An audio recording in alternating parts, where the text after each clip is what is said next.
Good morning, students. Welcome to Learners Academy. Good morning.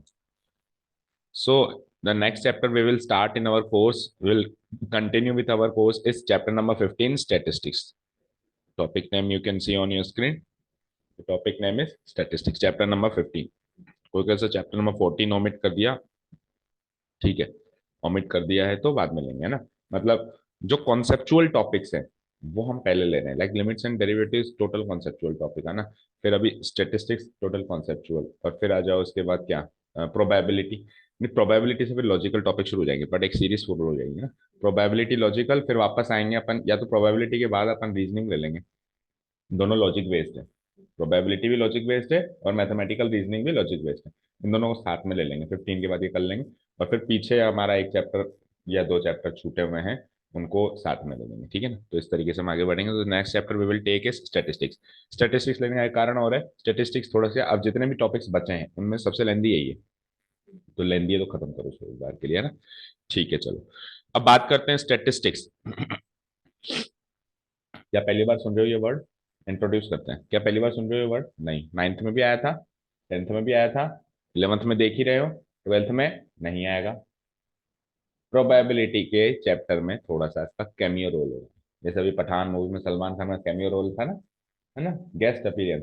वैसे probability वाले chapter में इसका क्या था, इसका क्या होगा नेक्स्ट ईयर, कैमियो रोल होगा, एक एक्सरसाइज इस पर बेस्ड होगी पूरी, है ना। तो थोड़ा सा बहुत रोल होगा, मतलब जो अभी हम सीखेंगे इसी को थोड़ा सा आगे कंटिन्यू करेंगे फिर। अब स्टेटिस्टिक्स इन क्लास टेंथ जहां छोड़ा था ऑब्वियसली वहीं से उठाएंगे, ठीक है। मैं आपको याद दिला दूं, नाइन्थ में जब अपन, अच्छा स्टेटिस्टिक्स का मतलब फटाफट रिकॉल करो। मैनेजमेंट ऑफ डेटा बताया था मैंने, management and study of data. Ninth tenth में बताते नहीं वैसे, management and study of data. अब इतना ये सब अभी लिखेंगे, मतलब लिखना नहीं है आपको नोट्स में, तो केवल बता रहे हैं ना। मैं थोड़ा रिकॉल करा है, मैनेजमेंट स्टडी ऑफ डेटा। हम कई बार हमको डेटा की जरूरत पड़ती है। फॉर एग्जांपल अभी मुझे सपोज करो, मेरे को मेरे मोहल्ले वालों के लिए, मेरे मोहल्ले वाले जो बच्चे हैं, छोटे बच्चे हैं, उनके लिए सपोज करो स्वीट्स लेनी है या मिठाई या चॉकलेट्स लेनी है, तो मुझे पता होना चाहिए मेरे मोहल्ले में कितने बच्चे हैं और बच्चों में भी क्या एज ग्रुप है। भाई 18 साल 19 साल का बच्चा बच्चा ही है वो, लेकिन उसको थोड़ा ना मैं चॉकलेट खिलाऊंगा, वो चॉकलेट से कुछ थोड़ी ना होगा। तो चॉकलेट वाले कौन से रेंज में आ गए, लेस देन 15 या 12 ईयर्स, 13 ईयर्स से लेस देन, तो वो वाले चॉकलेट की रेंज में आ गए। फिर उनसे बड़े जो होंगे 18 19 साल, उनको तो फास्ट फूड पसंद है, फिर उनको फास्ट फूड के रूप में मुझे पार्टी देनी होगी अगर देनी है तो इस टाइप से मुझे डेटा पता होना चाहिए, कोई भी काम करने हो, कोई भी काम। फॉर एग्जाम्पल मुझे कोचिंग इंस्टीट्यूट की ब्रांच खोलनी है नई, इंदिरा विस्तार कॉलोनी में तो है, मुझे भगत सिंह कॉलोनी में भी खोलनी है सेम टू सेम ब्रांच। तो मैं क्या करूंगा कि यार है ना, भगत सिंह कॉलोनी में स्टूडेंट्स कितने हैं, वहां पे है ना, किस टाइप का एरिया है, वो सब कुछ मुझे डेटा, हर चीज के बारे में मुझे सोचना पड़ेगा। मेरा चलेगा नहीं चलेगा ऐसे थोड़ा ना उठ के और चलिए मुंह धो के आ गए और कोचिंग खोल दिया, नहीं ना। तो डेटा होना चाहिए, कलेक्ट करते थे अपन डेटा, है ना।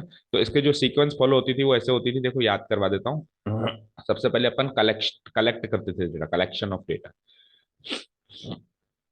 और जो डेटा कलेक्ट करते थे वो या तो प्राइमरी होता था या फिर सेकेंडरी होता था ना, कलेक्शन ऑफ डेटा, जो कि प्राइमरी भी हो सकता है एंड सेकेंडरी भी। प्राइमरी सेकेंडरी आपको समझ में आता है, प्राइमरी यानी खुद गए लेने, सेकेंडरी मतलब किसी सोर्स से अपन ने कलेक्ट किया, किसी सोर्स से। ये पहला स्टेप होता था। सेकंड स्टेप होता था इसके बाद ऑर्गेनाइजेशन या प्रेजेंटेशन ऑफ डेटा। भाई कलेक्ट तो कर दिया, उसको प्रेजेंट तो करें, presentation and organization of data, है ना। ये हम कैसे करते थे, ये हम दो तरीके से करते थे बेसिकली। एक तो करते थे टेबुलर फॉर्म में, और एक ग्राफिकल, ज्योमेट्रिकल या ग्राफिकल फॉर्म में, है ना। टेबुलर फॉर्म में या फिर ग्राफिकल फॉर्म में, ठीक है। अब ग्राफिकल फॉर्म वाला इतना ज्यादा हमारे लिए, मतलब आगे के लिए इतना ज्यादा उपयोगी नहीं है जितना टेबुलर फॉर्म है। तो अभी तक फिर अपन प्रेजेंटेशन के बाद जो नेक्स्ट स्टेप आती है उसमें अपन टेबुलर डेटा को ही लेते हैं, जनरली क्या लेते हैं, टेबुलर। आज तक टेबुलर डेटा ही चल रहा है ना। आपको कभी भी 11th क्लास में या 10th क्लास में जो स्टेटिस्टिक्स वाला पार्ट है, उसमें कभी भी आपको है ना ग्राफिकल रिप्रेजेंटेशन ऑफ डेटा से मीन मीडियन मोड या कुछ नहीं निकलना, आपको टेबल की हुई होगी उससे निकालना है। तो फिर इसमें हमने ज्यादा यूसेज जो जिसका लिया वो था टेबुलर बजाय के ग्राफिकल, है ना। बाकी होता ऐसा भी है, ठीक है। उसके बाद फिर अगला स्टेप आता है, प्रेजेंटेशन हो गया तो analysis and interpretation. Analysis and, और ये हमने करीब करीब हम इसी पे छोड़ के आए थे टेंथ पे। जो आपने टेबुलर फॉर्म में रिप्रेजेंट तो कर दिया, टेबल तो बना दिया, उसको एनालाइज तो करो, इस डेटा का चार्ट होना डालना, इसको एनालाइज करो, आगे प्रोसेस करो, किससे आपको क्या डिसीजन मिला, क्या आप इस पे मुद्दे पे, क्या आप कंक्लूजन पे आए, है ना, उसको एनालाइज करो, है ना। तो डेटा को जोड़ना पड़ेगा, देखना पड़ेगा, फिर एक एनालिसिस, एक इंटरप्रिटेशन निकाल के, कंक्लूजन निकाल के आना पड़ेगा। ठीक है, तो एनालिसिस एंड इंटरप्रेट, देखो collection of data class 9th में था, कलेक्शन ऑफ डेटा क्या था क्लास 9th में, प्रेजेंटेशन भी क्लास 9th में था, है ना, और एनालिसिस था क्लास 10th में। यहाँ पे हमने 10th से शुरू करी थी, और analysis and interpretation of data को हमने क्या करा था, एक तरीका निकाला था एनालिसिस करने का, वो तरीका था मेशर्स ऑफ सेंट्रल टेंडेंसी, याद है क्या, मेशर्स ऑफ सेंट्रल टेंडेंसी। ये क्लास 10th में हमने शुरू किया, मतलब शुरू भी यहीं से किया था और खत्म भी यहीं किया था, मतलब एक ही चीज पढ़ी थी हमने 10th में, measures of central tendency, analysis part पढ़ा था केवल, मेशर्स ऑफ सेंट्रल टेंडेंसी।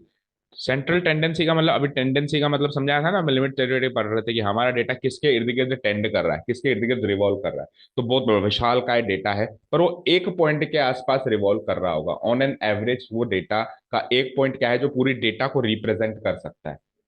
जैसे मेरी क्लास में मान लो 50 बच्चे हैं, किसी के कितने मार्क्स आ रहे हैं, किसी के 100 आ रहे हैं, 100 में से 100 आ रहे हैं, किसी के 100 में से 90 आ रहे हैं, किसी के 60 भी आ रहे हैं, किसी के 10 भी आ रहे हैं, किसी के 50 भी आ रहे हैं, लेकिन मैं कहूंगा कि ऑन एन एवरेज यार क्लास के है ना 70-80 मार्क्स तो आ ही जाते हैं बच्चे के, है ना। तो ये पूरा डेटा एक डेटा से रिप्रेजेंट हो गया, उसको कहते हैं मेशर्स ऑफ सेंट्रल टेंडेंसी, जो कि तीन होती थी। तीन मेशर्स का मतलब होता है उपाय, सेंट्रल टेंडेंसी के उपाय, मेशर्स का मतलब यानी नापना, मेशर्स का मतलब क्या है यहाँ पे, सॉल्यूशन या उपाय, है ना। तो सेंट्रल टेंडेंसी के हमारे पास तीन मेशर्स हुआ करते थे, याद करिए, मीन, मीडियन एंड मोड। ये हमने क्लास 10th में पढ़ा पढ़ा ना। अब मेशर्स ऑफ सेंट्रल टेंडेंसी से हमारा काम चल रहा था, हो भी गया था, 10th भी बढ़िया निकल गई, अच्छे से मार्क्स आ गए। फिर अब ये कहते हैं कि भैया जो एनालिसिस आप कर रहे हो ना, वो मेशर्स ऑफ सेंट्रल टेंडेंसी से तो कर ही रहे हो, अब मेशर्स ऑफ डिस्पर्शन से भी करके बताओ। किससे, हालांकि आपके पास इकोनॉमिक्स और स्टैटिस्टिक्स वैसे सब्जेक्ट भी है क्या, तो आपके लिए तो बच्चों का खेल होगा फिर भी, है ना। आप सोच रहे होगे सर ये तो सब जानती हूँ, पर this is for all the students जिनके पास इकोनॉमिक्स नहीं होती, या स्टैटिस्टिक्स एज ए सब्जेक्ट नहीं है 11th में, उनके लिए, है ना। और मैथमेटिक्स में थोड़ा सा स्लाइटली बस डिफरेंट पढ़ते हैं, बाकी करीब करीब वही पढ़ते हैं जो आप पढ़ रहे हो ना। चलिए, तो वो कहते हैं साहब मेशर्स ऑफ डिस्पर्शन भी पढ़िए, मेशर्स ऑफ डिस्पर्शन भी पढ़िए, जो कि गिनती में आपकी बुक में चार हैं, वैसे पांच है, पर उन्होंने शायद दो को एक में काउंट कर लिया। पहला मेशर्स ऑफ डिस्पर्शन होता है रेंज, दूसरा होता है मीन डेविएशन, ठीक है, फिर क्वार्टाइल डेविएशन, या सीक्वेंस ऊपर नीचे हो सकता है क्वार्टाइल डेविएशन पहले दे रखा भी होता है। हम इस सीक्वेंस में पढ़ेंगे, हम रेंज पढ़ेंगे फिर मीन डेविएशन पढ़ेंगे, तो मैं उस सीक्वेंस में लिखवा रहा हूँ जिसमें अपन पढ़ेंगे। और लास्ट में स्टैंडर्ड डेविएशन, और है ना, इसी के साथ एक टॉपिक आता है वेरिएंस, है ना। तो वो करीब करीब एक ही पार्ट है, तो इसलिए वो चार ही दे रखे हैं, तो इसी में शामिल कर देते हैं एंड वेरिएंस। डन। तो इसीलिए शायद आपकी चार एक्सरसाइज हैं। देखो रेंज तो छोटी मोटी बात है, वैसे चलते फिरते बता दी जाती है ना। तो एक एक्सरसाइज इसकी होगी, एक एक्सरसाइज इसकी होगी, एक एक्सरसाइज इसकी होगी, तीन, और चौथी क्या हो जाएगी, मिसलेनियस हो जाएगी। तो ये तीन टॉपिक पढ़ने हैं क्लास 11th में। कुल मिला के सेंट्रल टेंडेंसी से अब शिफ्ट होना है डिस्पर्शन पे। वो सेंट्रल टेंडेंसी के उपाय थे, और ये किसके उपाय हैं, ये इस पैकेज से अब इस पैकेज पे आना है, इस साल, है ना। हाँ, अब डिस्पर्शन के उपाय आप पढ़ना स्टार्ट करेंगे, ठीक है। अब उपाय तो पढ़ लेंगे सर, कोई प्रॉब्लम नहीं है, आपने कहा तो पढ़ना ही पड़ेगा। पर क्यों पढ़े, उधर से काम चल रहा था ना 10th में, भाई ऑन एन एवरेज हमको पता चल रहा था कि डेटा का सेंट्रल टेंडेंसी क्या है, मीन निकाल दी थी, मीडियन निकाल दिया था, मोड निकाल दिया था, क्या जरूरत है। तो पहला मुद्दा यही है कि सेंट्रल टेंडेंसी के मेशर्स और डिस्पर्शन के मेशर्स में डिफरेंस क्या है, जरूरत क्यों है मेशर्स ऑफ डिस्पर्शन। डिस्पर्शन का मतलब क्या होता है पता है, डिस्पर्शन का मतलब होता है वेरिएशन, क्या होता है, वेरिएशन, लगभग कितना वो वेरिएबल है, कितना डेटा वेरिएट करता है ना, वेरिएशन। अभी एक एग्जाम्पल से स्टार्ट करता हूं मैं कि डिस्पर्शन की जरूरत क्यों है। आपकी बुक में भी शायद वही एग्जाम्पल है, और सबसे अच्छा एग्जाम्पल है समझने के लिए, एक या दो एग्जाम्पल है, उसी से हम स्टार्ट करते हैं। तो ये चार्ट है, जो स्टैटिस्टिक्स के बारे में पहले क्या पढ़ा, बीच में क्या पढ़ा, कहाँ छोड़ा, कहाँ से इस साल पिक करना है। तो इन शॉर्ट में आपको कहूँ तो ये पैकेज है आपके कोर्स में सर, है ना, ये वाला। ये आपको पढ़ना है, ठीक है, पढ़ तो लेंगे। अब स्टार्ट करूं मैं, एक बार पहले ये बता दूं central tendency and dispersion difference क्या है, ठीक है। ठीक है, तो आप नोट्स में एक बार काम करो, एग्जांपल तो मैं दे रहा हूँ पर नोट्स में आप लिख लीजिए, स्टार्ट कर दीजिए, मतलब चैप्टर लिखना, स्टैटिस्टिक सेटिंग हो ही गई। तो आप लिख दीजिए मेजर्स ऑफ सेंट्रल टेंडेंसी था पहले तो, पिछले साल। पहले तो आप लिख लीजिए हम कौन से स्टेज पर हैं, हम analysis and interpretation of data की स्टेज पर है, analysis and interpretation of data. ना तो हम कलेक्शन कर रहे हैं वो कर लिया हमने, ना ही हम ऑर्गेनाइजेशन प्रेजेंटेशन कर रहे हैं वो भी कर लिया हमने ना। हम analysis and interpretation of data वाली स्टेज पे 10th पे इसको छोड़कर आए थे।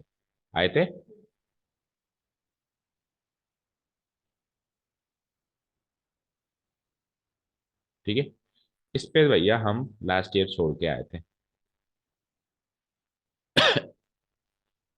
ठीक है, डन। अब analysis and interpretation of data हमने किया था किससे, मेजर्स ऑफ सेंट्रल टेंडेंसी से। किससे किया था, मेजर्स ऑफ सेंट्रल टेंडेंसी।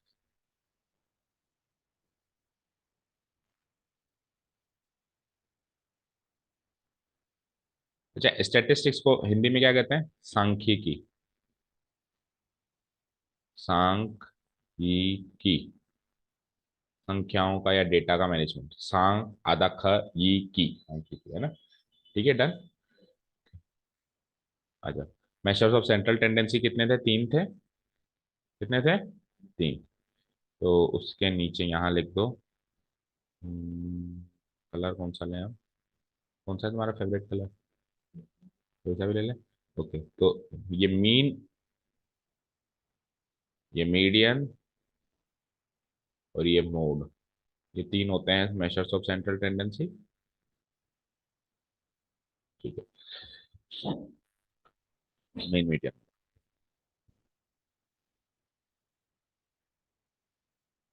ठीक है, अब उसी एनालिसिस एंड इंटरप्रिटेशन में सेकंड स्टेज आती है मेजर्स ऑफ डिस्पर्शन या वेरिएशन। मेजर्स ऑफ डिस्पर्शन, आपकी बुक में शायद जो वर्ड उसने यूज किया है दैट इज डिस्पर्शन, वैसे इसको वेरिएशन भी कह सकते हैं, ऑब्लिक वेरिएशन।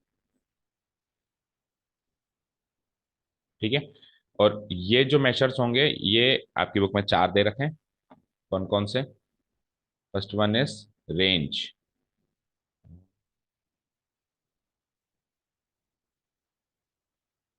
ये कलर अलग लग रहा है ना, कौन सा लिया था पिछली बार यार, ये लिया था। सेम है क्या दोनों कलर, देखना मुझे क्यों अलग लग रहा है, अलग है ना। हम्म, ये लिया था क्या, देखना ये, देखना ये सेम है क्या, सेम है ना, रेंज। ठीक है, second will be mean deviation, mean deviation. Third will be quartile deviation, quartile deviation. ठीक है, and fourth will be standard deviation, और साथ में लिख दो उसी के साथ मिक्स कर दो and variance. Actually standard deviation भी अगली स्टेज है, पहले वेरिएंस निकलता है ना। ठीक है, कोई बात नहीं, टॉपिक का नाम उन्होंने स्टैंडर्ड डेविएशन से दे रखा है आपकी बुक में। So let's continue with this only, and variance लिख दो साथ में। तो ये एक चार्ट तैयार हो गया कि 10th में कहाँ छोड़ के आए थे और 11th में कहाँ पकड़ना है, राइट, डन। हाँ, तो हम क्या बात कर रहे थे कि सर पहले डिफरेंस बताओ उन तीनों में और इन चारों में क्या डिफरेंस है ना, जरूरत क्या है इन तीनों को पढ़ने की। ये पैकेज हम पढ़ के आए थे क्लास 10th में, क्लास 10th, और ये पैकेज हमको पढ़ना है क्लास 11th।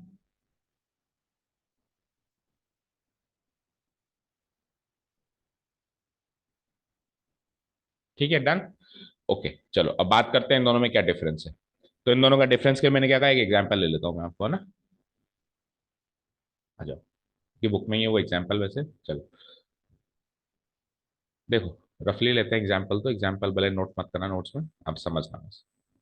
लेट्स से कि मैं एक क्रिकेट टीम का कैप्टन नहीं तो मान लो कोच हूँ, है ना। और एक सिचुएशन में मेरी टीम आके फंस गई है कि मुझे क्या मैच जिताना है टीम को, और लास्ट के कुछ ओवर्स बाकी है, कुछ स्पेसिफिक नंबर ऑफ रन्स मुझे रिक्वायर है। तो मेरे पास दो ऑप्शन है, दो बैट्समैन को मैं उतार सकता हूँ ग्राउंड पे इस पोजीशन पे। एक बैट्समैन है बैट्समैन ए, एक है बैट्समैन बी। तो मैंने देखा यार बैट्समैन ए और बी का पुराना रिकॉर्ड क्या है, देखता हूँ मैं। तो मैंने इसका पुराना रिकॉर्ड देखा, तो पिछले 3 मैचेस में इसने, पहले मैच में मतलब थर्ड लास्ट मैच में उसने 0 बनाया था, ठीक है। फिर उसने क्या किया था, 100 बनाया था। और फिर उसने क्या किया था, 50 बनाया था। क्या बनाया था, 0, 100 एंड 50, ठीक है done। उसके बाद जो बैट्समैन बी है, उसने तीसरे मैच में 40, 60, 50 ये बना। अब या तो ए को उतारना है या बी को उतारना है। तो हम टेंथ में तो क्या पढ़ते थे कि, टेंथ में हम ये पढ़ते थे कि सर एवरेज निकाल लो और देख लो, तीनों का एवरेज निकाल लो देख लो, ये सेंट्रल टेंडेंसी टेंथ में पढ़ते थे। तो टेंथ में जब टेंथ लेवल पे हम इसको, इस प्रॉब्लम को सॉल्व करना चाहें टेंथ लेवल पे, तो हम ज्यादा से ज्यादा मेजर्स ऑफ सेंट्रल टेंडेंसी में मीन निकाल लेंगे। मीन मतलब वही एवरेज। तो मीन निकालना सबको आता ही है, तीनों को जोड़ के डिवाइड बाय 3, तो 0, 100, 50, 150, 150/3, 50। इधर जोड़ो, 40 और 60, 100 और 50, 150, 150/3। तो मेजर्स ऑफ सेंट्रल टेंडेंसी ने कोई जवाब ही नहीं दिया मुझे। उसका एवरेज भी 50 है, इसका एवरेज भी 50 है, क्या करूं मैं, है ना, प्रॉब्लम है बहुत बड़ी। इसीलिए सबसे पहली चीज तो अपने को जरूरत पड़ी मेजर्स ऑफ डिस्पर्शन की, क्योंकि measures of central tendency solution का करेक्ट, मतलब प्रॉब्लम का करेक्ट सॉल्यूशन नहीं निकाल के पा रही है, ठीक है ना। और दूसरा कारण ये है कि देखो, ये वाला बैट्समैन जो ए है, इसका कोई भरोसा नहीं है। 100 बना रहा है, कभी 50 बना रहा है, कभी नहीं, मतलब ये लप्पा मार है। लप्पा मार जानते हो ना, जैसे कि आया शाहिद अफरीदी टाइप, है ना, शाहिद अफरीदी आया आया, दो चार घुमाए फिराए बन गए तो ठीक है, नहीं तो पवेलियन वापस। ठीक है, हमारे टाइम में हम जब क्रिकेट खेलते थे, छोटे थे, बच्चे थे, पढ़ते थे 10th 11th 12th में, तब बैट्समैन होते थे वीरेंद्र सहवाग। हालांकि बहुत महान प्लेयर है वो, लेकिन वो जब नए नए आए थे ना, तो उनको भी लप्पा मार बोला जाता था। आते थे वीरेंद्र सहवाग जी, आते तोड़ फोड़ फोड़ तोड़ फोड़ तोड़ देते थे पूरा। या तो तोड़ के जाते थे या खुद टूट के जाते थे, या फिर आए पहली बॉल पे होता ना, ठीक है। हालांकि फिर बाद में उन्होंने अपने गेम में चेंजेस किए, और फिर वो महान क्रिकेटर जब उन्होंने एंड किया, बहुत अच्छे क्रिकेटर के रूप में उन्होंने एंड किया, ठीक है फाइन। और जो दूसरे बैट्समैन है राहुल द्रविड़ टाइप, है ना, धीरे धीरे खेलते हैं, गेम को समझते हैं। भाई हम हमारे जमाने के क्रिकेटर से ऐसे बोल रहे हैं ना, अभी इस जमाने में तो क्या है, चेंजेस हो गया है काफी सारा ना, IPL 2020 चालू हो गया। हमारे जमाने में तो ये क्या था, हम तो इन्हीं क्रिकेटर्स को जानते हैं, वीरेंद्र सहवाग, सचिन तेंदुलकर और राहुल द्रविड़, है ना। तो राहुल द्रविड़ जी साहब 40, 60, 50, मतलब ऑन एन एवरेज अच्छा खेलते हैं। लेकिन ये ऐसा नहीं कि आते ही 100 मार देंगे, ठीक है। तो सिचुएशन, किसी सिचुएशन में वो प्लेयर सही है, किसी सिचुएशन में ये प्लेयर सही है। तो देखो इसका वेरिएंस ज्यादा है या डिस्पर्शन ज्यादा है, 0, 100, 50। किसी ने कहा सर इसका एवरेज कितना है, 50। अपने एवरेज से ये कितना दूर है, सर अपने एवरेज से नहीं, ये 100 दूर है, या 50 नहीं, अपने एवरेज से 50 दूर है भाई, सेंट्रल 50 है, एक मैच पे 100, एक मैच पे 0, तो अपने एवरेज से 50, 50 दूर है। कितना कितना दूर है, 50, 50। ये अपने एवरेज से कितना दूर है, 10, 10। इसका एवरेज है 50, ये 10 10 60 पे जाता है, 40 पे जाता है। ये अपने एवरेज से 10, 10 दूर है, वो एवरेज से 50, 50 दूर है। तो इसका डिस्पर्शन ज्यादा है, इसका डिस्पर्शन कम है ना। जिस अपन बात कर रहे हैं मेजर्स ऑफ डिस्पर्शन, डिस्पर्शन निकालने के उपाय, तो ये तो एक जनरल एग्जांपल था। इसका डिस्पर्शन क्या है, ज्यादा है, मोर डिस्पर्शन, या वेरिएंस भी कह सकते हो, वेरिएबिलिटी भी कह सकते हो, मोर वेरिएबिलिटी, मोर डिस्पर्शन ऑब्लिक वेरिएबल, दोनों एक ही बात है, बताया मैंने। डिस्पर्शन मतलब फैलाव, इसका फैलाव ज्यादा, इसका विस्तार ज्यादा है ना। वेरिएबिलिटी ज्यादा है इसकी, मोर डिस्पर्शन ऑब्लिक वेरिएबिलिटी, ठीक है। और इसका सर वेरिएबिलिटी या डिस्पर्शन कम है, less, less dispersion oblique variability, done. अब सुनना ध्यान से, जिसमें वेरिएशन या डिस्पर्शन कम, ज्यादा है, ज्यादा है, वो लेस स्टेबल है, मानते हो, स्टेबिलिटी कम है उसकी। हम यही कहेंगे इस बैट्समैन को, भैया ये लेस स्टेबल है, ये आएगा फोड़ेगा, या तो करो या मरो वाली स्थिति में करके चला जाएगा ये। तो और ये क्या कहेगा, ये ज्यादा स्टेबल है, ये मोर स्टेबल है ना, इसमें स्टेबिलिटी ज्यादा है। तो क्वेश्चन अगर स्टेबिलिटी का आ जाए तो डिस्पर्शन का उल्टा कर देना, पहले डिस्पर्शन निकालेंगे, अभी मेजर्स बताऊंगा मैं। उसमें अगर ज्यादा डिस्पर्शन निकल रहा है तो कम, ज्यादा डिस्पर्शन है तो कम स्टेबल है, और अगर कम स्टेबल है तो कम डिस्पर्शन है तो वो ज्यादा स्टेबल है। अब ऐसा नहीं कह सकते कि सर ये मोर स्टेबल है तो यही बैट्समैन उतरना चाहिए, या फिर इसका डिस्पर्शन ज्यादा है तो यही बैट्समैन उतरना चाहिए। सिचुएशन पे डिपेंड करता है। सपोज करो मुझे 2-3 ओवर ही मेरे पास बचे हैं और 2-3 ओवर में मेरे को 50 रन बनाने हैं, तो मैं उसको उतारूंगा ए बैट्समैन को। वो कम स्टेबल है लेकिन वो ही जिता सकता है सिचुएशन में, क्योंकि इसकी विस्तार बड़ा है। ज्यादा ज्यादा आउट होगा, वैसे भी हार रहे हैं मैच, तो चलो रिस्क ले लेते हैं। और मान लो कि 3-4 ओवर में 10 रन ही चाहिए, तो क्यों उस लप्पेबाज को भेज के मुझे रिस्क लेना। फिर मैं मोर स्टेबल बैट्समैन को भेजूंगा, चाहे से उसका डिस्पर्शन कम है, लेकिन वो इन इन अराउंड 40-30 तो मार के जाता है, तो 10 ही तो चाहिए, तो वो जिता के जाएगा। तो हर सिचुएशन में अपने को ये सारी चीजें चेक करनी पड़ती हैं। केवल और केवल ये एवरेज निकालने से थोड़ा ना काम चल जाएगा, 50 एवरेज तो दोनों को उतार दो, है ना। तो एवरेज से काम नहीं चला, इसीलिए डिस्पर्शन की जरूरत। ये मैंने कारण बताया है कि मेजर्स ऑफ सेंट्रल टेंडेंसी से मेजर्स ऑफ डिस्पर्शन पे शिफ्ट होने की जरूरत क्यों पड़ी। इस ऐसी सिचुएशन हमारी सामने आई, इसलिए जरूरत पड़ी। भाई स्टैटिस्टिक्स बनाने वालों ने पहले मेजर्स ऑफ सेंट्रल टेंडेंसी बनाया होगा, फिर उन्होंने देखा होगा यार दुनिया में तो ऐसी सिचुएशन सामने आ रही है जिसमें उससे काम नहीं चल रहा है ना, तो फिर उन्होंने ये बनाया होगा। अगला स्टेप ये है। अभी हाल में ने बनाया होगा, बहुत साल सैकड़ों साल पहले बन गया होगा हालांकि ये, बट ऐसे ही बना होगा। मैं को मतलब हम अंदाजा लगा रहे हैं कि यही हुआ होगा कि पहले एवरेज निकालना शुरू किया होगा, फिर हमने देखा होगा यार एवरेज तो दो सिचुएशन में सेम निकल सकता है, आंस प्रॉब्लम का सोल्यूशन तो दो, निकला ही नहीं सोल्यूशन तो फिर डिस्पर्शन पे होगा। समझ गए। एक एग्जाम्पल और, ये तो एक एग्जाम्पल था, एक एग्जाम्पल लेट्स से कोई कॉलोनी है, मान लो ये कॉलोनी है ना, इस कॉलोनी में किसी की मंथली इनकम निकाली गई, एवरेज जो हाउस होल्ड हैं उनकी मंथली इनकम निकाली गई। तो जैसे मान लो ये इंदिरा विस्तार कॉलोनी है ना, तो इंदिरा विस्तार कॉलोनी की on an average monthly income निकली लेट से 5 लाख रुपए महीना। क्या निकली ऑन एन एवरेज, इनकी मंथली इनकम क्या निकली, एक मिनट रुको। 5 लाख रुपया महीना। कोई डेटा का इसे मालूम चला। तो 5 लाख रुपया पर महीना अगर इनकी मंथली इनकम है, तो इसका मतलब इस कॉलोनी का हर एक घर महीने में 5 लाख रुपए कमाता है। तो ये इन्फॉर्मेशन जैसे आईटी विभाग में गई, आईटी विभाग आ गया अपनी टीम लेके छापा मारो, ऐसे क्या करते हैं, 5 लाख रुपए महीना बहुत ज्यादा है, सारे के सारे कमाते हैं क्या। भाई ऑन एन एवरेज का मतलब तो यही होता है। तो जब डिटेल में गए तो पता चला कि एक ऐसा घर है इसमें जो थोड़ा अंबानी टाइप का है, हमारे भंवर जी, है ना। वो कमाते हैं साहब महीने में 50 लाख रुपया महीना। कितना कमाते हैं, 50 लाख रुपया महीना। और उनके अलावा जो हमारे जैसे चुन्नू पुन्नू है, टुटके फुटके हैं, वो तो साहब 50 हजार रुपये ही कमाते हैं बस, 50,000 या उससे भी कम, 25-30 हजार, 50 हजार मान लेते चलो on an average, 50K per month ही कमाते हैं। ये पता चला।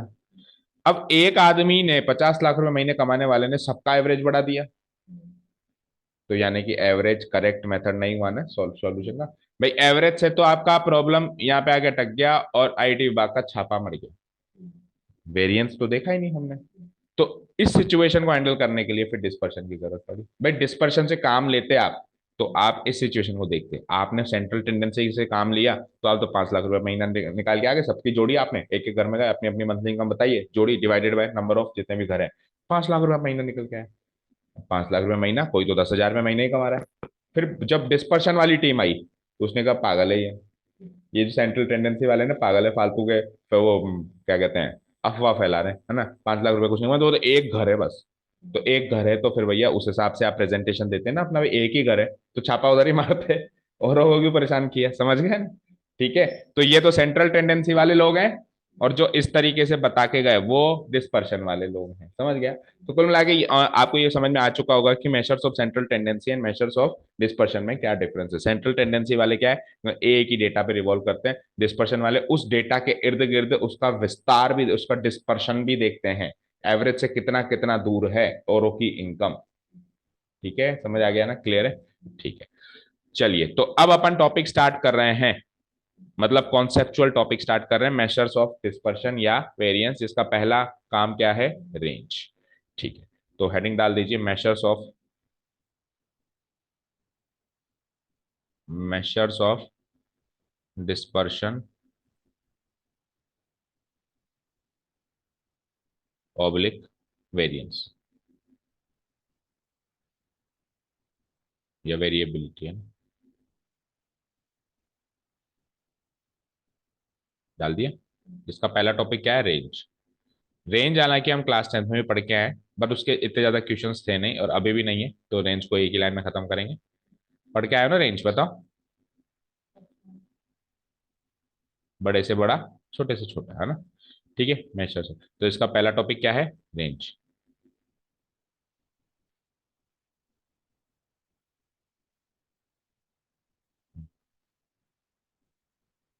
रेंज, ठीक है। देखो, हमने जो वो टॉपिक लिया था, कहाँ गया वो डेटा, चला गया क्या, एक बार रुको देखो अगर है तो। उस डेटा में ही रेंज बताते हैं आपको, देखो।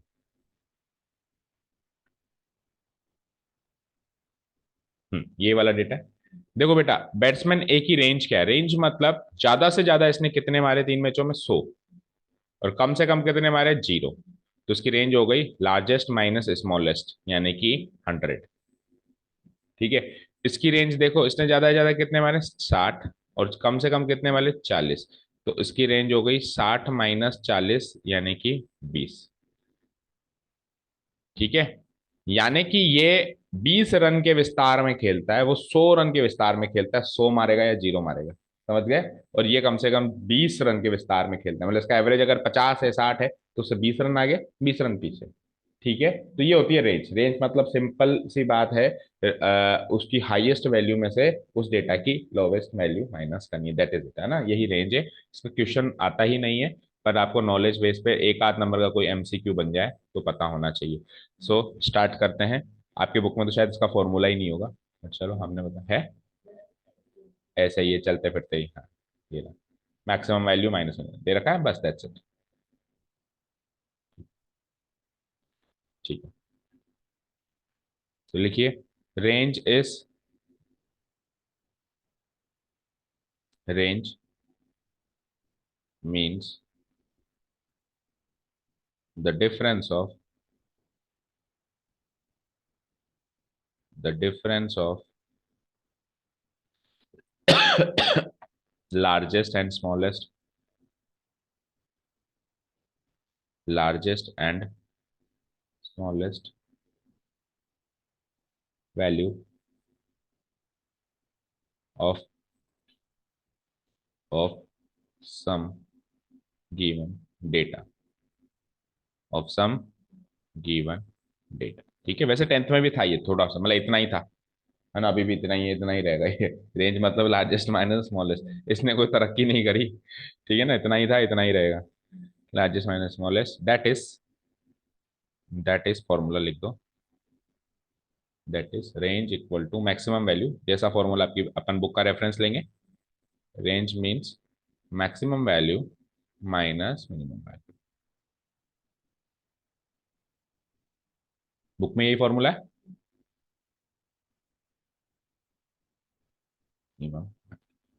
क्वेश्चन में कराने की जरूरत नहीं है आपको, है ना, समझ गए ना। अभी उसको एग्जाम्पल से करके बता दिया। बैट्समैन ए की रेंज तो आ रही है 100 रन, और बैट्समैन बी की रेंज क्या आ रही है, 20 रन।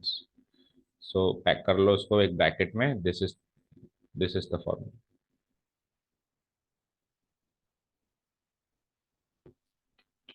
चलते हैं अब मेन मुद्दे पे, जिसके एक्चुअली हमारे क्वेश्चंस आने वाले हैं।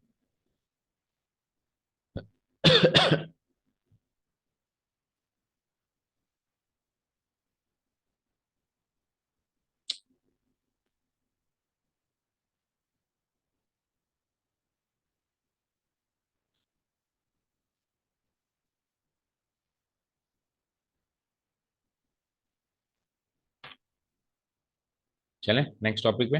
क्या है नेक्स्ट, मीन डेविएशन।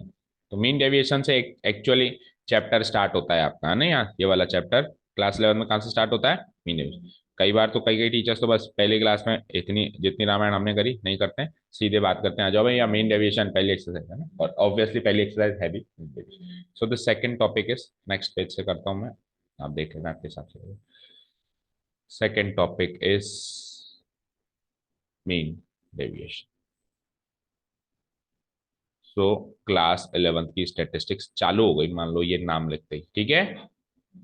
पहली एक्सरसाइज का, सो चैप्टर इंट्रोडक्शन ओवर, एक्सरसाइज 15.1 का इंट्रोडक्शन स्टार्ट हो गया ना, एक्सरसाइज इंट्रोडक्शन चालू है। मीन डेविएशन जो हमारा दूसरा मेशर है डिस्पर्शन का, इसकी बात करेंगे ना। देखो डेविएशन का मतलब क्या होता है कि विस्तार, कितना डेविएट कर रहे हो आप, है ना। और मीन का मतलब क्या होता है, एवरेज। तो आपके विस्तार का एवरेज, देखो मीन डेविएशन में सबसे पहली चीज तो बच्चा ये कंफ्यूज होता है कि शायद मीन का डेविएशन है, गलत। मीन डेविएशन का मतलब ये नहीं है कि मीन का डेविएशन, पता है क्या मतलब है डेविएशन का मीन, क्या मतलब है डेविएशन का मीन। मीन डेविएशन का मतलब ये नहीं है कि मीन का डेविएशन है, गलत। मीन डेविएशन का मतलब है डेविएशन का मीन, करेक्ट। डेविएशन निकालो, देखो इसका मतलब ये नहीं कि आप मीन निकालो और फिर उसका डेविएशन निकालो, इसका मतलब है आप डेविएशन निकालो पहले फिर मीन निकालो, समझ गए ना। ठीक है ना। तो इसका सिंपल मीनिंग लिखो पहले, डेविएशन, मीन डेविएशन का मतलब मीन डेविएशन सिंपली मीन्स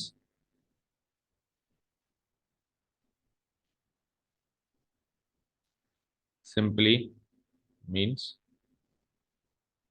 बस आप इसके डेफिनेशन याद रखो ना तो आपको फॉर्मूला याद हो जाता है। क्या है मीन डेविएशन का मतलब, क्या बताया मैंने, डेविएशन का mean means, deviation simply means the mean और एवरेज ऑफ, द मीन और average of, average of deviations of data, deviations of data taken from, taken from a given measure, taken from a given point, कह दो,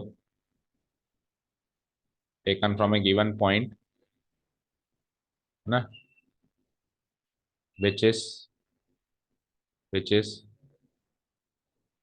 generally, which is generally a measure of central tendency, which is generally a measure of central tendency।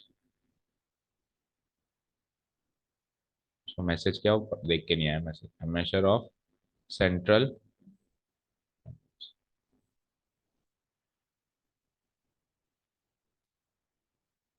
tendency,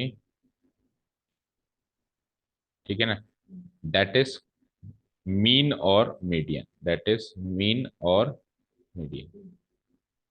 समझ में आया क्या लिखा मैंने, पढ़ते हैं।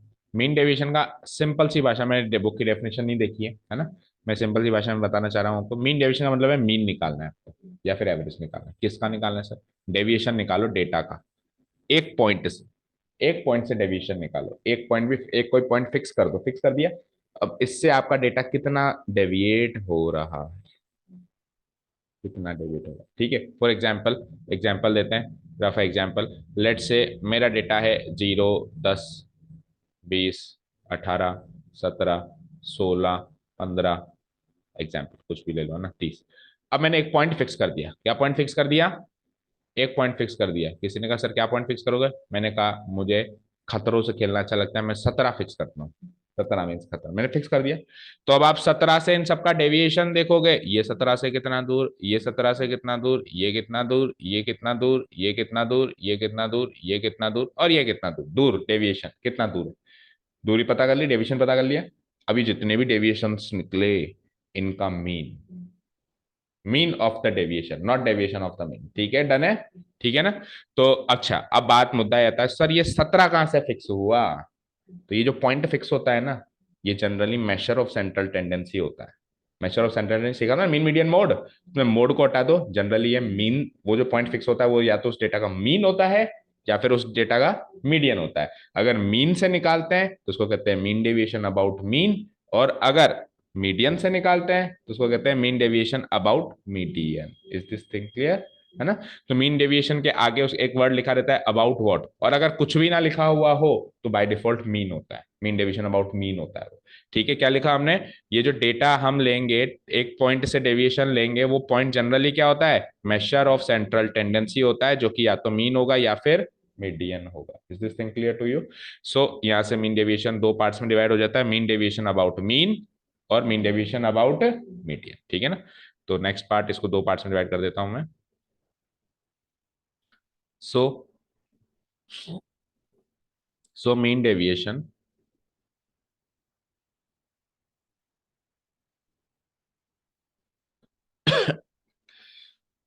is calculated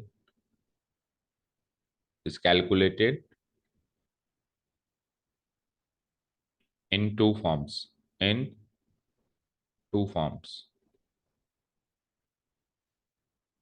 ठीक है ना, विचार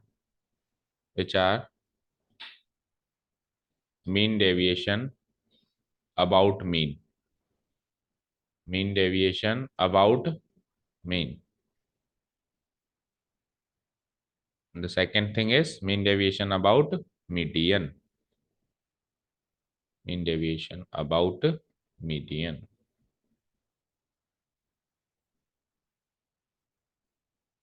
डन है बेटा. ठीक है, तो सर फिर इस एक्सरसाइज में तो आप कह रहे थे मीन डेविएशन पढ़ाओगे. मीन डेविएशन दो तरह के हो गए, mean deviation about mean deviation about, तो यानी कि आप दो चीजें पढ़ाओगे, ऐसे कह दो ना, सीधे सीधे आप दो चीजें पढ़ाओगे ना. रेंज के तो वैसे भी क्वेश्चन है नहीं, रेंज तो खत्म हो गया एक तरीके से, एक्सरसाइज है नहीं उसकी. तो आप दो चीजें पढ़ाओगे ऐसा कहना चाह रहे हो. मैंने कहा नहीं, मैं छह चीजें पढ़ाऊंगा. कितनी चीजें? छह चीजें पढ़ाऊंगा. ऐसा क्यों सर? बेटा डेटा भी तो डिफरेंट टाइप्स के होते हैं. कितने टाइप्स के होते हैं? तीन टाइप्स के डेटा के बारे में हम यहाँ पढ़ेंगे, है ना. वैसे तो दो टाइप के होते हैं, अनग्रुप्ड डेटा जिसको अपन रो डेटा भी कहते थे, कच्चा आंकड़ा, और ग्रुप्ड डेटा, है ना. अब अनग्रुप्ड और ग्रुप्ड डेटा फिर दो तरह के हो जाएंगे. ग्रुप्ड डेटा मतलब ग्रुपिंग कर दी, क्लास इंटरवल बना दी, ग्रुपिंग कर दी मतलब ग्रुपिंग कर दी, है ना. तो ग्रुपिंग भी जब अपन करते हैं तो जो एक होता है वो होता है डिस्क्रीट फ्रीक्वेंसी डिस्ट्रीब्यूशन टेबल, एक होता है जिसको अपन कहते हैं ग्रुप्ड फ्रीक्वेंसी डिस्ट्रीब्यूशन टेबल, है ना. कंटिन्यूअस फ्रीक्वेंसी डिस्ट्रीब्यूशन टेबल, ठीक है, डिस्क्रीट एंड कंटिन्यूअस. तो तीन तरह के डेटा हो गए, और दो ये, तीन इंटू दो छह हो गए फॉर्मूले. समझ गए भाई. मीन डेविएशन अबाउट मीन निकालना है लेकिन तीन तरह के डेटा में निकालना है. मीन डेविएशन अबाउट मीडियन भी निकालना है लेकिन तीन तरह के डेटा के ऊपर निकालना है. तो टोटल मिला के इन ऑल छह फॉर्मूला हम इस एक्सरसाइज में पढ़ने वाले हैं. ठीक है, आगे लिखो. now the data now the given data is generally divided. Now the given data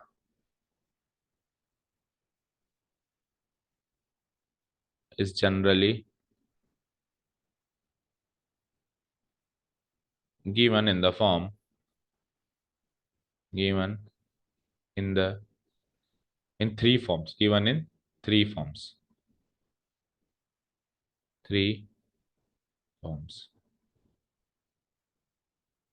which are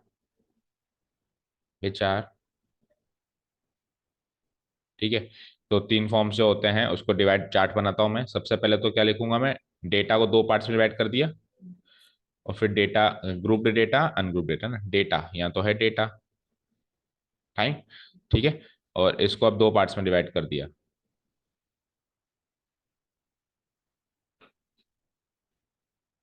एक तो अनग्रुप्ड डेटा या रो डेटा, और एक ग्रुप्ड डेटा या फिर ग्रुप्ड डेटा ना. ठीक है, ungrouped data and grouped data. लिख देते हैं यहाँ पे नाम. ये तो हो गया अनग्रुप्ड डेटा.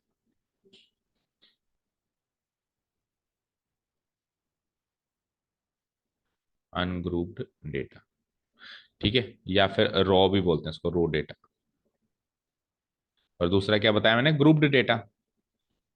ग्रुपिंग कर दी है ना, थोड़ा सा ऑर्गेनाइज कर दिया.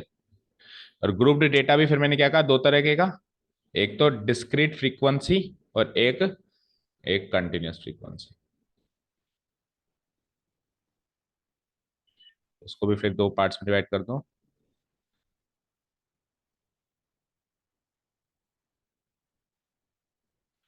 ठीक है, तो स्पेस हमें बचानी, मैं शॉर्ट में लिख देता हूं. Discrete frequency table. वैसे तो पूरा नाम है डिस्क्रीट फ्रीक्वेंसी डिस्ट्रीब्यूशन टेबल, मैं शॉर्ट में लिख दूं डिस्क्रीट फ्रीक्वेंसी टेबल. ठीक है, और दूसरा क्या नाम हो गया? Continuous frequency table. ये तो हो गया डिस्क्रीट फ्रीक्वेंसी टेबल, और एक हो जाएगा मेरा continuous frequency table.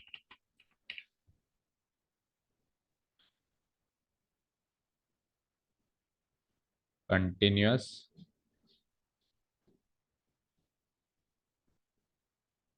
Frequency table.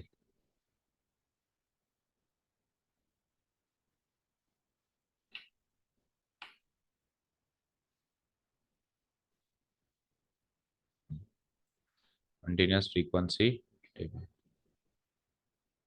तो फिर इन ऑल कुल मिला के तीन तरह के डेटा हो गए। एक तो गया रो या अनग्रुप्ड डेटा, एक हो गया आपका डिस्क्रीट फ्रीक्वेंसी टेबल वाला डेटा, और एक हो गया आपका कंटिन्यूअस फ्रीक्वेंसी डिस्ट्रीब्यूशन वाला डेटा। ठीक है, डन। चलिए, तो इसके भी दो फॉर्मूले, about mean about median, group check नहीं किया, और इसमें भी अबाउट मीन अबाउट मीडियन। इसमें 8 बजे बुलाया, सुधाकर सर ने बुलाया, अब क्या करें। 8 से 9 बैठ जाओ, अब आया तो और क्या। ठीक है, डन। डन ना। अब शुरू करें हमारे फॉर्मूले लिखने, और फिर एक्सरसाइज तो कल से स्टार्ट करेंगे, आज एग्जाम्पल देख लेंगे उनके, है ना। ठीक है, चलो नीचे आ जाओ।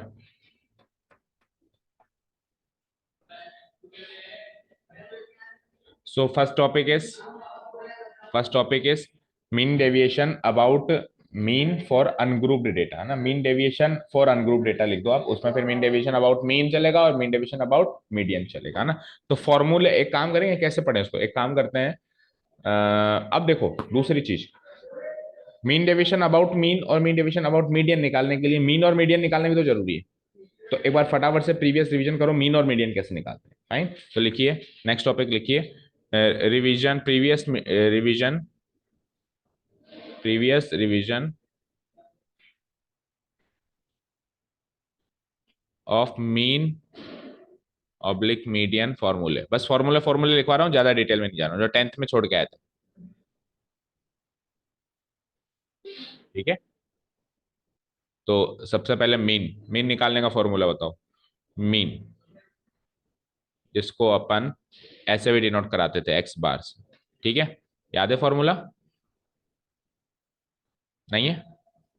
अनग्रुप्ड डेटा का फॉर्मूला होता था, बताओ। Summation x i divided by total number of observation, सबको जोड़ो डिवाइडेड बाय। ठीक है ना, ये तो हो गया अनऑर्गेनाइज डेटा के लिए, ये तो हो गया अनऑर्गेनाइज डेटा के लिए। और ऑर्गेनाइज डेटा के लिए जो फॉर्मूला होता था, और लगा देता हूं, ऑर्गेनाइज डेटा के लिए जो फॉर्मूला होता था वो होता था summation F I x i divided by n, n को समेशन एफ आई लिख देते थे। ये हो गया ग्रुप्ड डेटा के लिए, ये हो गया अनग्रुप्ड डेटा के लिए, और ये हो गया ग्रुप्ड डेटा के लिए। कोई कहे सर आपने तो तीन तरह के डेटा बताए, मैंने तीन तरह के डेटा बताए, लेकिन फॉर्मूला तो दो ही चलेंगे।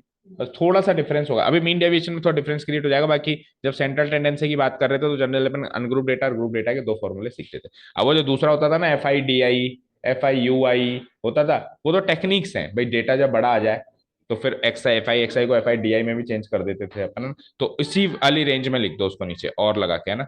मतलब वो अनग्रुप ग्रुप डेटा का ही फॉर्मूला है दूसरा जो मैं बता रहा हूँ, है ना। क्या है, याद है? और लगा के लिख दो इसी के नीचे, और summation summation F I D I, summation F I D I divided by summation F I into H हो जाता था, है ना। नहीं, A plus summation F I D I summation, ये था ना फॉर्मूला, याद है? और एक तीसरा भी होता था होने में, तो स्टेप डेविएशन मेथड से, है ना। उसमें क्या होता था, डी आई को यू आई कर देते थे और यू आई करके इंटू एच कर देते थे ना। और लगाओ, तो ये तीनों डेटा एक्चुअली हैं ग्रुप्ड के ही, बस वो डेटा अगर बड़ा है तो नीचे के दो टेक्निक्स यूज कर लेते थे, वो टेक्निक्स एक तरीके से, अपन फॉर्मूला में नहीं कह सकते उसको ना। तीसरा फॉर्मूला क्या आ जाता था, A plus summation F I D I, उसके बाद divided by summation F I D I नहीं, अब यू आई हो जाता था, एफ आई यू आई। चलिए, ये आई है ना, इसके टेल में आता है, इसके टेल में, यहाँ पे। Divided by summation F I into H हो जाता था। डन। ए प्लस, ठीक है ना। तो ये तीन फॉर्मूला, वैसे तो दो ही फॉर्मूला है, बस इसकी अलग अलग टेक्निक कर लें तो ये कुल मिला के चार फॉर्मूला हमारे मीन के हैं जो अपन ने क्लास 10th में करे थे, है ना। अब मीडियन के फॉर्मूले देख लो फटाफट से, और फिर चलते हैं मीन डेविएशन के पहले फॉर्मूले की तरफ, क्योंकि इसी के फॉर्मूले नहीं आते तो उसके क्या सीखेंगे, है ना। रिवीजन तो बहुत मस्त होता है। ठीक है। So second formula is about median, है ना। तो यहीं पे मैं लाइन खींच के मीडियन का फॉर्मूला, चलो नीचे से लिख देते हैं, कोई बात नहीं। Median, next topic is median.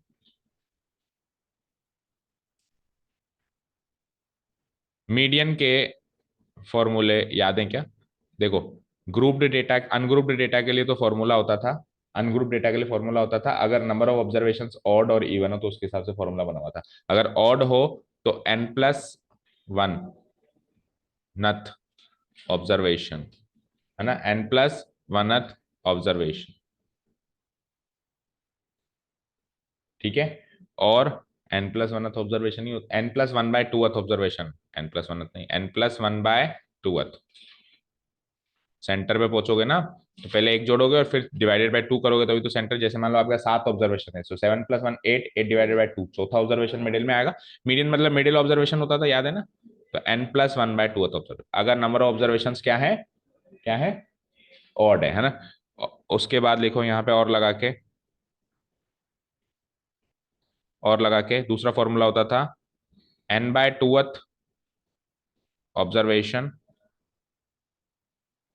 Plus n by two plus oneth observation divided by two, याद आ रहा है, डिवाइडेड बाय टू।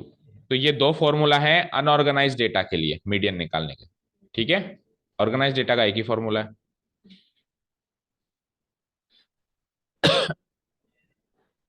चलिए, ऑर्गेनाइज डेटा का एक ही फॉर्मूला है, मीडियन निकालेंगे, याद है कि भूल गए? क्या है कि फॉर्मूला, तो और लगा देता हूं मैं यहाँ पे, देखो राइट साइड पे क्या चल रहा है, ऑर्गेनाइज डेटा का, और लेफ्ट साइड में क्या चल रहा है, अनऑर्गेनाइज डेटा का फॉर्मूला, है ना। तो मैं लगा देता हूँ यहाँ पे और आ जाओ। हाँ बताओ, याद है? नहीं है, बिल्कुल भी याद नहीं है, ब्लैंक। तो formula was l plus n by two minus c f divided by f into h. ये है ऑर्गेनाइज डेटा का फॉर्मूला फॉर मीडियन, एक ही फॉर्मूला, ठीक है, डन। भाई पहले मीन डेविएशन अबाउट मीन या मीन डेविएशन अबाउट मीडियन निकालने के लिए मीन और मीडियन तो निकालने आया ना।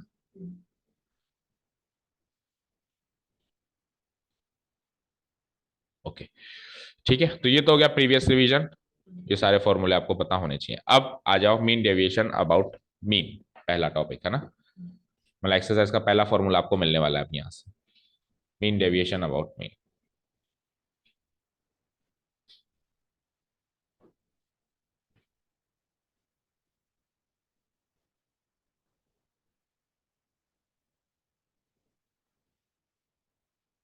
ठीक है। तो मीन डेविएशन अबाउट मीन मुझे मिलेगा तीन तरीके से, वही तीन तरह के जो डेटा है उसके हिसाब से, है ना। ठीक है।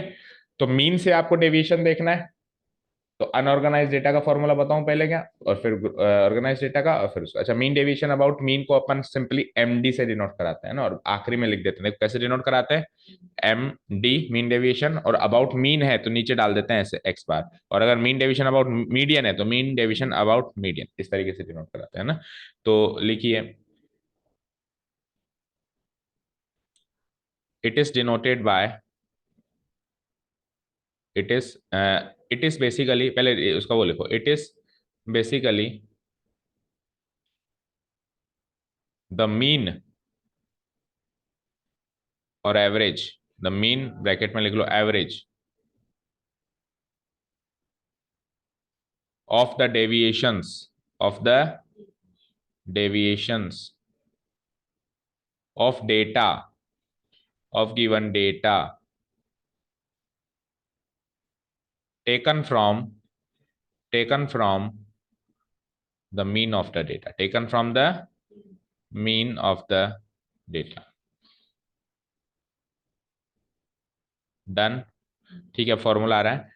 इट इज डिनोटेड बाय, पहले लिख लो, it is denoted by, it is denoted by, formula आ रहा है मीन डेविएशन, मतलब नोटेशन आ रहा है अभी, तो मीन डेविएशन एम डी, और अबाउट मीन है ना, तो नीचे टेल में क्या डाल देंगे, X bar, mean deviation, mean deviation about mean, इस तरीके से इसको डिनोट किया जाता है। डन। अब फॉर्मूला लिखो इसका, ये तो हो गया नोटेशन। ठीक है, ठीक है। अब सपोज करो, देखो आपको चीज का मतलब पता है ना, तो फॉर्मूला रटने की जरूरत ही नहीं है। एक आध बस स्पेशल केस बनता है जहां पे एक स्पेसिफिक फॉर्मूला निकल के आता है जो थोड़ा सा ऐसे कम भी रटा जाता है ना। बाकी मीन डेविएशन अबाउट मीन की बात करूं तो आपको फॉर्मूला रटने की जरूरत नहीं है, आपको मीन निकालना है पहले। मीन से सारे डेटा का, जितने भी डेटा होते हैं उनको एक्सआई से डिनोट कराते हैं, x1 x2 x3 x4 x5, तो उसको सिंपली एक्सआई से डिनोट कराते हैं, एक्सआई माइनस जो भी मीन निकला है, XI minus x bar, mean को एक्स बार कहते हो, एक्सआई माइनस एक्स बार। अब जब अपन डेविएशन की बात करते हैं तो हम हमेशा एब्सोल्यूट वैल्यू लेते हैं, पता है क्यों? उसका कारण ये है कि आप जब उसका एवरेज निकालेंगे, डेविएशन अलग अलग अलग अलग ले लिया, तो अगर अपन एब्सोल्यूट वैल्यू नहीं ली ना, तो plus minus negative positive values आएंगी, तो एवरेज जीरो हो जाएगा, क्योंकि प्लस से माइनस कट जाएगा, माइनस से प्लस कट जाएगा। कई बार मतलब जो करेक्ट अपन वो चीज पे पहुंचना चाहते हैं ना, वो नहीं पहुंच पाएंगे। देखो मुझे देखना है डेविएशन, सपोज करो मैं 50 पे हूँ और 70 मेरी एंट्री है, तो डेविएशन कितना है 20 का, और 30 मेरी एंट्री है, तो मेरा डेविएशन अभी भी 20 का है। मैं ऐसे नहीं कह सकता मेरा डेविएशन -20 का है, मैं ऐसे नहीं कह सकता मेरा डेविएशन -20 का है। किसी ने कहा कितना दूर है, तो दूर तो अभी भी 20 ही हूं ना मैं। तो दूरी या डेविएशन हम हमेशा एब्सोल्यूट वैल्यू लेते हैं। ठीक है, तो जो मैं कह रहा था ना एक्स आई माइनस एक्स बार, उसका तो ले लो एब्सोल्यूट वैल्यू। ये तो सबका जोड़ दिया, मीन कैसे निकालते हैं, सबको जोड़ के divided by number of observation divided by N.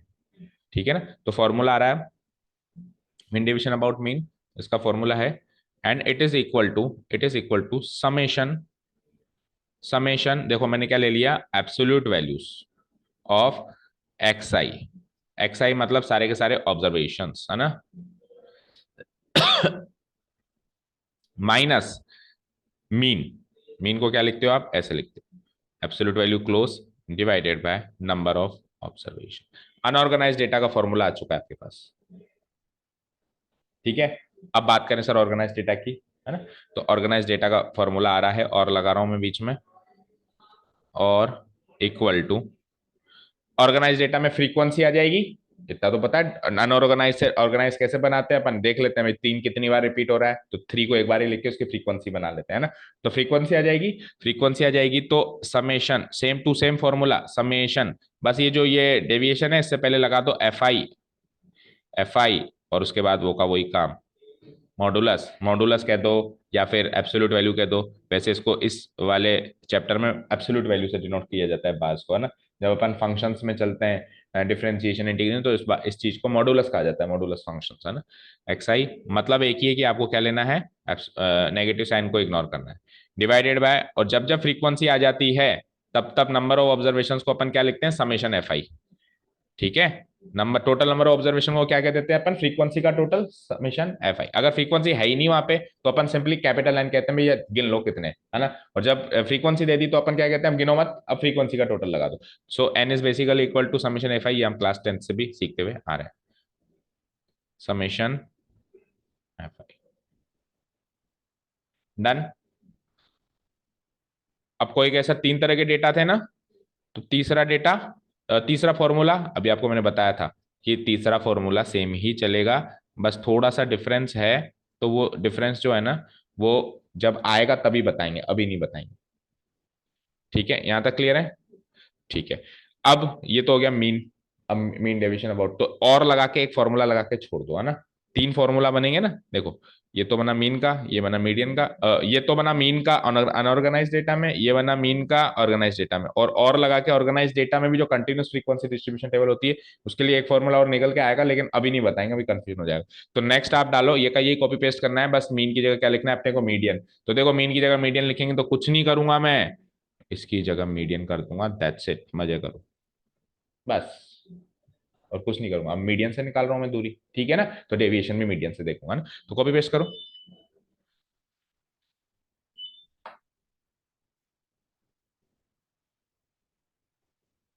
बस आज इतना ही सीखेंगे, कल से एक्सरसाइज स्टार्ट कर सकते हैं, है ना, फॉर्मूले सीख ही लिए। दोनों में ब्रैकेट में पैक कर देता हूँ एक बार, करो आप कॉपी पेस्ट, मुझे तो 2 मिनट लगेगी, इतना कर सकते हो करो, नहीं तो फिर घर चेक करता।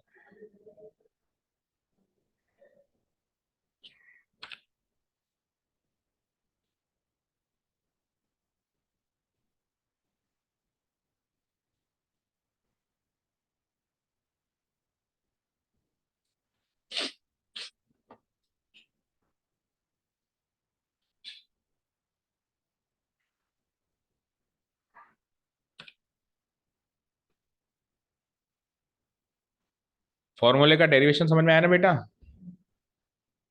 एक बार फिर से देखो, देखो ये तो है डेविएशंस, अलग अलग अलग अलग अलग अलग डेविएशंस, इनका चाहिए एवरेज। एवरेज कैसे निकालते हैं, सबको जोड़ के, जितने भी लोग हैं जोड़ने के लिए अपन समेशन लगाते हैं, सबको जोड़ दो, जोड़ दिया, डिवाइडेड बाय टोटल कितने डेविएशन है, टोटल कितने लोग हैं उतने डेविएशन है ना, ठीक है। और फिर फ्रीक्वेंसी में आते आते बस थोड़ा सा चेंजेस हो जाता है, लिख लिया यहाँ तक।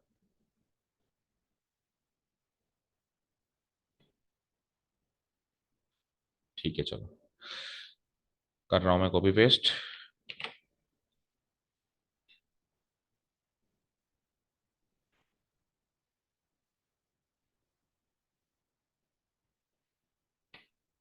सी,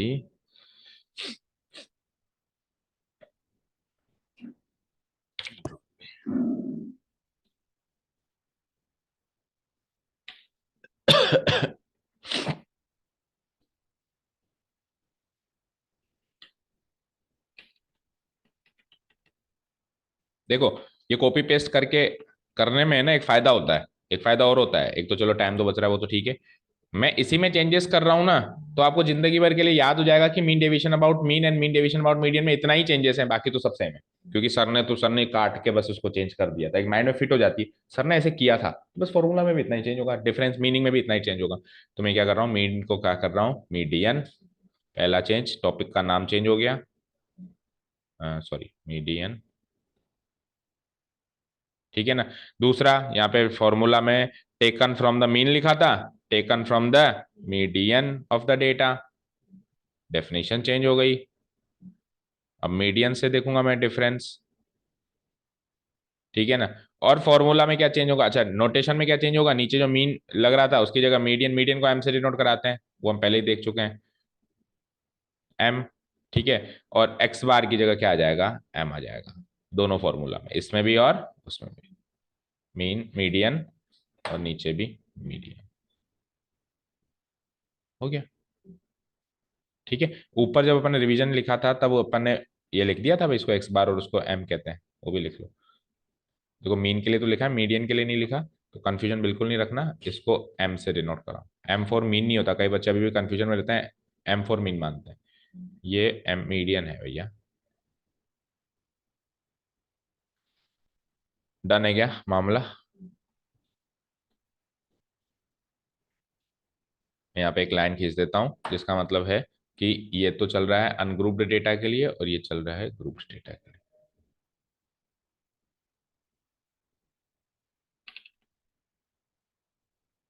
इधर वाले फॉर्मूला है अनग्रुप्ड डेटा के लिए दोनों के, मीन और मीडियन के, और इधर वाले फॉर्मूला है ग्रुप्ड डेटा के दोनों के, है ना।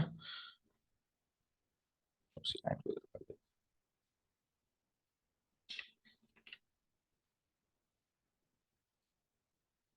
ठीक है। इधर वाले राइट साइड वाले फॉर्मूला फॉर ग्रुप्ड डेटा दोनों के, मीन और मीडियन के, और इधर वाले लेफ्ट साइड वाले अनग्रुप्ड डेटा के दोनों के, है ना।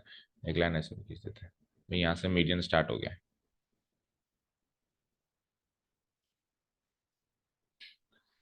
ठीक है ना, चलिए। अब क्या करें, एक्सरसाइज स्टार्ट कल ही करें, है ना। फॉर्मूले ये याद होने चाहिए, ठीक है। तो कितने फॉर्मूले हुए मीन डेविएशन के हमारे पास अभी तक तो चार हुए। मीन डेविएशन अबाउट मीन के दो फॉर्मूले, एक अनग्रुप्ड डेटा का और एक ग्रुप डेटा का ना। और फिर एक फॉर्मूला जो क्रिएट होगा वो मैं अभी नहीं क्रिएट करूंगा, मैं आपको बताऊंगा ये फॉर्मूला कैसे क्रिएट हो रहा है, कल एक्सरसाइज के अंदर ही बताएंगे। पहला क्वेश्चन या दूसरा तीसरा क्वेश्चन करेंगे ना, फिर उस फॉर्मूला को यहाँ कॉपी पेस्ट कर देंगे जैसे नोट्स में आके, ठीक है ना। अभी के लिए चलो आपकी जिंदगी में ऐसे मानो दो ही फॉर्मूले हैं, है ना। मीन डेविएशन अबाउट मीन के ये है अनग्रुप डेटा के लिए, ग्रुप डेटा के लिए, और अबाउट मीडियन में कुछ करना ही नहीं है सर, मीन को हटा के मीडियन करना है, ठीक है ना। चलो दैट इज इट। कल से अपन एक्सरसाइज नंबर फर्स्ट स्टार्ट कर सकते हैं, we are in that position, okay ना। Thank you so much for listening to us, have a nice day, keep learning and